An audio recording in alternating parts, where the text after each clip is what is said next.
ఇక 9 మంది దోషులకు జీవిత ఖైదు. భూ తగాదాలో ఇద్దరి హత్య కేసులో భూపాలపల్లి కోర్టు సంచలన తీర్పిచ్చిందట. 9 మంది దోషులకు జీవిత ఖైదు. ఇంకా ఇద్దరి హత్య కేసు. మరి ఒకసారి 8 పెట్టు. గది కాదు కదా, మొన్న ఒక ఆయన చారి బిడ్డను చంపేసిండ్లు.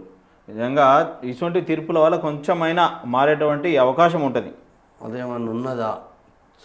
చారి బిడ్డను చంపేసిండ్లు. యాక్చువల్లీ అలా బీఆర్ఎస్ వాళ్ళు ఉండే.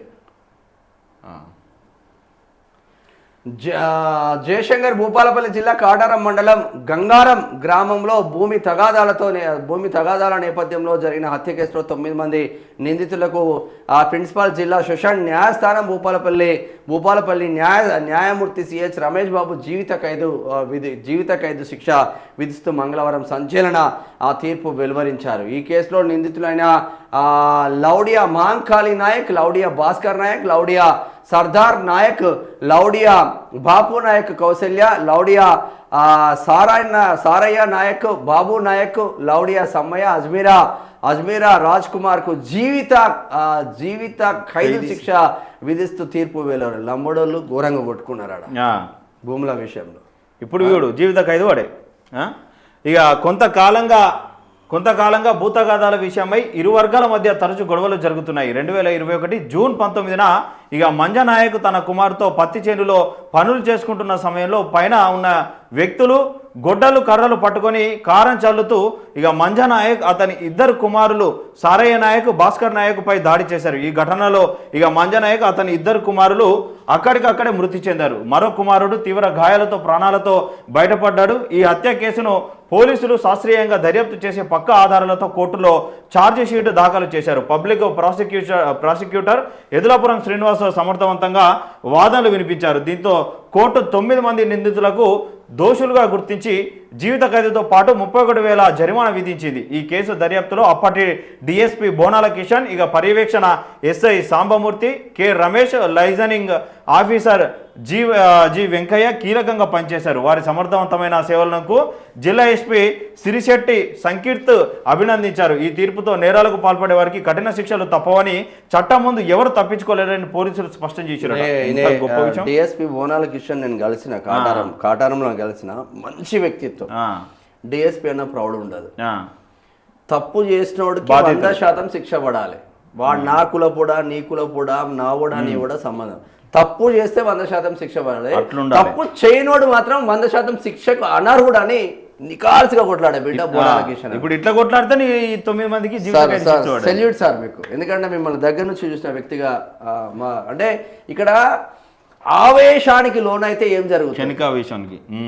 ఆవేశానికి లోనై గొడ్డన్లతో కారపొడులు చల్లుకుంటూ భూమిగా నా భూమి ఆడు ఊర్లలో, ఇప్పుడు ఊర్లలో మా ఊర్లో నడవడానికి కూడా నేను ఉండాను. ఇప్పుడు మనది 8 ఎకరాలు ఒక దగ్గర ఉంటుంది, మనం ఉండం. ఇక వాడు ఇటు పక్కోడు ఇటు గెట్లు చెక్కుకుంటూ వస్తాడు, అటు పక్కోడు అటు గెట్లు చెక్కుకుంటూ వస్తాడు.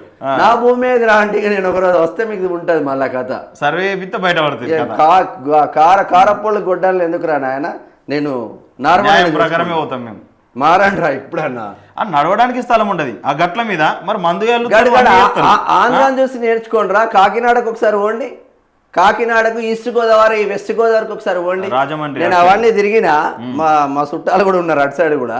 లవ్ మ్యారేజ్ చేసుకుని మా మరదలు డాక్టరు, వాళ్ళ ఇంటికి పోతే వాళ్ళకు ఒక 30-40 ఎకరాలు ఉంటే లోపల రోడ్ నుంచి 3 కిలోమీటర్ల లోపల ఉన్నా కూడా కారు వెళ్తుంది అక్కడికి. ట్రాక్టర్లు కార్లు. అంటే వాళ్ళు ఎట్లా ఉంటది అంటే, నా భూమి నేను 10 అడుగులు ఇస్తా, నీ భూమి నువ్వు 10 అడుగులు, 20 అడుగులతో ఒక రోడ్ వేసుకుందాం మనం. ఆ పొలం ఆ సరౌండింగ్ మొత్తం మంది అదే ఆ కట్టుబాటుతో ఉండి అందరూ గవర్నమెంట్ తో మాట్లాడుకొని రోడ్లు వేపించుకున్నారు వాళ్ళు. చూడు వాళ్ళకున్న సోయి మనకు లేకపోయా. ఇక మనోళ్ళు నడవడానికి ఉండదు, ఏముండదు, గింతే తలం కావాలి. ఒడ్డు అంటే ఒడ్డు. వాడు ఇప్పుడు మనం బాగుపడకుండా పర్లేదు కానీ పక్కోడు బాగుపడద్దు. తెలంగాణ సమాజం పక్కోడు బాగుపడితే మళ్ళీ ప్రాబ్లం అవుతుంది మనకు. మళ్ళీ ఇంత జాగాలో పండేది ఏముంటుంది, ఒక బస్తా బియ్యం కూడా కావు. మళ్ళీ దానికి ఎప్పటికీ వీని యుత్తే వానికి పడేది, వాని యుత్తే వీనికి పడేది. కానీ శిక్ష వల్ల ఇప్పుడు ఏమే 9 మంది జీవిత ఖైదు. అసలు చచ్చిపోయిన ఇద్దరు చంపేసిలా, మీరు పోయి జీవితాంతం జైల్లో ఉంటే ఏమవుతుంది? ఒక కేసు అయితేనే ఎన్ని ఇబ్బందులు అవుతాయో తెలుస్తుంది మీకు. అవును, ఇప్పుడు అనుకుంటున్నారేమో కొడుకులు ఏమో నేను పొలం విడిచిపెట్టిన మంచిగుండు ఈ బాధ ఏందని. ఇప్పుడు జైల్లో నుంచి వచ్చి నీ పొలాన్ని దున్నుకుంటావా? వాడిని చంపినోడి పొలం గుంజుకుంటూ దున్నుకుంటావా? కాటారం అంటే ఇది మంతని నియోజకవర్గం, మా దుద్దిల్లా శ్రీధర్ బాబు అనే నియోజకవర్గం. చూడు అంటే నెక్స్ట్ ఆ ఏరియాలో కూడా భయపడతారు, అబ్బో ఇవేం కేసులు ఉన్నాయని అని చెప్పేసి. అంటే ఇప్పుడు అందరు ఒకటే కులపోలు మల్లాళ్ళు, వేరేటోళ్ళు కూడా కాదు, ఆదర్ బంజారా బిడ్డలు, లంబాడి బిడ్డలు.